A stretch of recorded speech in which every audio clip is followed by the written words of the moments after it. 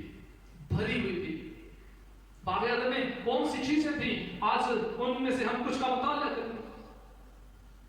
یہ جو برکتیں خدا نے آدم کے لیے وہاں پر رکھی اور آدم کو وہاں پر رکھا۔ میرے عزیزو، باغ عدن بائبل مقدس بیان کرتی ہے کہ وہ بہت اچھا تھا، بہت خوبصورت، بہت پیارا، مگر میرے عزیزو وہ جلالی نہیں تھا۔ وہ خدا جو جلال سے بھرا ہے، وہ جو آدم کو وزٹ کرتا، وہ آدم کے پاس آتا، وہ باغ عدن اس جیسا جلال نہیں رکھتا تھا۔ اگر آپ پیدائش 1 باب اور 2 باب کا مطالعہ کریں تو وہاں پر لکھا ہے کہ وہ باغ عدن بہت اچھا تھا مگر جلالی نہیں تھا۔ میرے عزیزو، باغ عدن بہت بڑا بھی تھا مگر خدا نے آدم کے لیے اس کی کوئی قیمت نہیں ٹھہرائی۔ اس نے آدم کو فری آف کاسٹ دیا، اسے کچھ چارج نہیں کیا، اسے مفت میں دے دیا۔ اور میرے عزیزو، خدا ہمیں بھی آج سب کچھ مفت میں دینا چاہتا ہے۔ اور تیسری چیز جو اس میں نہیں تھی، وہاں پر گناہ اور بدی نہیں تھی۔ میرے عزیزو، وہاں پر صرف خوشی، شادمانی تھی، خوبصورتی تھی۔ اور میرے عزیزو، وہاں پر نیکی اور بدی کی پہچان کا ایک درخت بھی تھا، نیکی اور بدی کی پہچان کا ایک درخت، اور خدا نے آدم کو وہاں پر رکھا۔ اور میرے عزیزو، بائبل مقدس میں پیدائش 1 باب اور اس کی 28 آیت میں لکھا ہے کہ وہاں پر مزید بڑھوتری درکار تھی، وہاں پر اور زیادہ بڑھوتری کا کام ہونا ضرور تھا، کیونکہ کلام خدا میں لکھا ہے کہ وہاں اس کے بعد جب آدم اور ہوا کو خدا نے تخلیق کیا تو خدا نے کہا کہ پھلو بڑھو اور زمین کو معمور و محکوم کرو۔ اس کا مطلب کہ وہ کامل نہیں تھا، اس میں اور زیادہ بڑھوتری درکار تھی۔ جس طرح خدا نے آدم اور حوا کو اپنی شبیہ پر بنایا اور باغ ایدن میں رکھا، تو ان کے جو خود یہ کام کیا کہ تم اسے معمول و محکم کرو، اس کی بڑھوتری کرو۔ اور اس کے بعد لکھا ہے کہ وہاں پر خدا نے آرام کی جگہ بھی بنائی، خدا نے آرام کی جگہ بنائی اور وہاں پر آدم اور حوا کو رکھا۔ خدا کو اس وقت جب خدا نے آدم اور حوا کو تخلیق کیا تو خدا کو ان کے آرام کی بھی فکر تھی اور خدا نے ان کے لیے آرام کی جگہ بنائی۔ اور میرے عزیزو، بائبل مقدس میں لکھا ہے کہ آدم اور حوا بہت خوش تھے، وہ خدا کی حضوری میں رہتے تھے، خدا ان کے پاس آتا، ان سے باتیں کرتا، ان سے ملاقات کرتا۔ اور بائبل مقدس میں لکھا ہے کہ باغ عدن میں زندگی کا ایک درخت بھی تھا۔ دیکھیں، ایک ایسا باغ جہاں پر زندگی کا درخت بھی ہے، خدا نے آدم اور حوا کو وہاں پر رکھا ہے، کیونکہ خدا آدم کے لیے ہمیشہ اچھے منصوبے رکھتا ہے اور خدا آدم کے لیے ہمیشہ اچھی جگہ کا چناؤ کرتا ہے، بشرطے کہ ہم اس بات کو سیکھیں کہ خدا ہمارے لیے کون سی جگہ رکھتا ہے، خدا ہمیں کس جگہ پر رکھنا چاہتا ہے۔ میرے عزیزو، یہ باغ عدن کی تمام برکات آدم کے لیے تھیں، جہاں پر خدا نے آدم کو رکھا۔ اور میرے عزیزو، اب تک آدم اور حوا پاک تھے، مگر میرے عزیزو، جب ابلیس حوا کے پاس پہنچتا ہے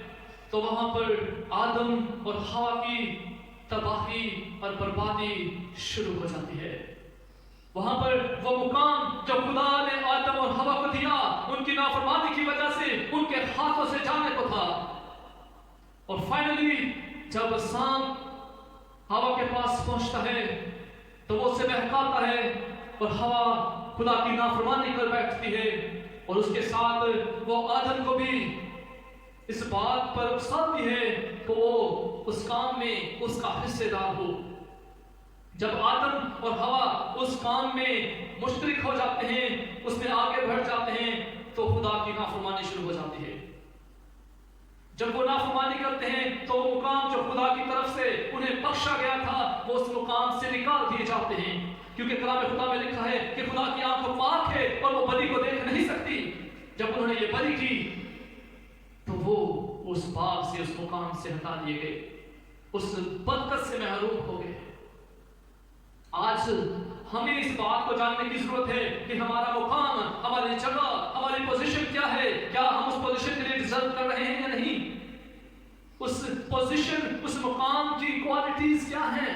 ہمیں ان کے مطابق اپنے آپ کو بنانا ہے، اپنے آپ کو ڈھالنا ہے میرے عزیزو۔ اور میرے عزیزو، آج ہمیں مکمل طور پر اس چیز کو سمجھنے کی ضرورت ہے، اور ہمیں چاہیے کہ ہم خدا کے اس منصوبے کو سمجھیں کہ خدا ہمارے لیے کون سی جگہ رکھتا ہے۔ میرے عزیزو، جب یوسف کی زندگی کو ہم دیکھتے ہیں تو اس کے بھائیوں نے اسے مارنے کا منصوبہ بنایا، مگر خدا نے اسے اسی موت کے گھڑے سے نکال کر مصر میں لے گیا اور اسے وہاں پر قید کی صورت میں لے کے گیا، مگر خدا کا اس کی زندگی میں کام تھا، منصوبہ تھا، اور اس کے لیے ایک ایسی جگہ کا چناؤ کر دیا کہ اس جگہ کا اسے حاکم بنا دیا۔ خدا نے اس کے لیے اس جگہ کا چناؤ کیا تھا۔ یہ خدا کی مرضی ہے کہ خدا ہمیں اس جگہ، اس مقام پر کس طرح لے کر جائے گا، مشکلات کے ذریعے لے کے جائے گا یا آسانیوں کے ذریعے لے کے جائے گا، مگر میں آپ کو بتانا چاہتا ہوں کہ خدا ہمیں اس مقام پر ضرور لے کے جاتا ہے جس پر وہ ہمیں لے کے جانا چاہتا ہے، مگر شرط ہے کہ ہم اپنے آپ کو پیش کریں کہ ہم اس مقام پر جانا چاہتے ہیں کہ نہیں۔ وہ زبردستی آپ کا ہاتھ پکڑ کر نہیں لے کے جائے گا۔ ہمارا خدا زبردستی کا خدا نہیں ہے میرے عزیزو، ہمارا خدا آپ کے ہاتھ میں ہر بات کو چھوڑتا ہے، آپ کو اجازت دیتا ہے کہ آپ فیصلہ کریں۔ خدا نے آپ کو عقل، دانائی، حکمت اور فہم عطا کیا ہے،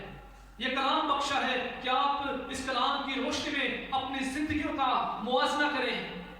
کیا آپ اس جگہ، اس مقام کے لیے ڈیزرو کرتے ہیں کہ نہیں۔ اگر آپ مکمل طور پر اسے اجازت دیں گے تو میرے عزیزو،